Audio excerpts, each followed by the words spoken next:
I'm getting various stories, Eamon, and good morning to you all. Basically, I'm talking to people in Crawley, which is the town which actually Gatwick Airport is part of. I'm hearing various stories, which I'm not sure how much credit I give them. The first one is that somebody has posted anonymously online, "Help, my lad's drone, which he got for his birthday, went out of control. I haven't seen it, and this happened about 20 minutes before they closed the runway at Gatwick Airport for nearly an hour." Now, I don't quite believe that that story. There's talk about big helium-filled balloons from a children's party drifting northwards as well over the runway. And by the way, Eamon, you're sort of right. It is the busiest single runway airport in the world, Gatwick, but they've got a spare one just next door. Oh. And what they're going to be doing in the next few years is actually making that into an extra runway. So it will have a couple of runways to help them increase the number of flights.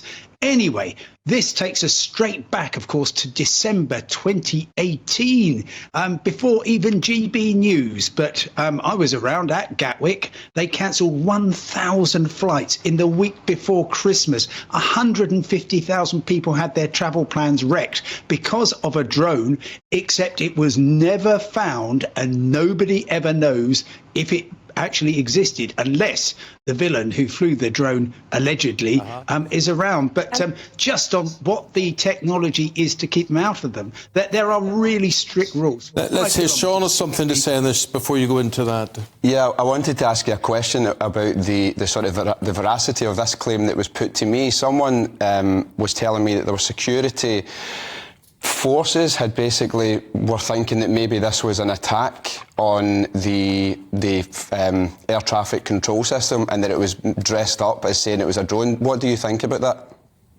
I think that is almost certainly not true. That the UK is pretty open about stuff that happens. I was in touch with Gatwick Airport yesterday afternoon.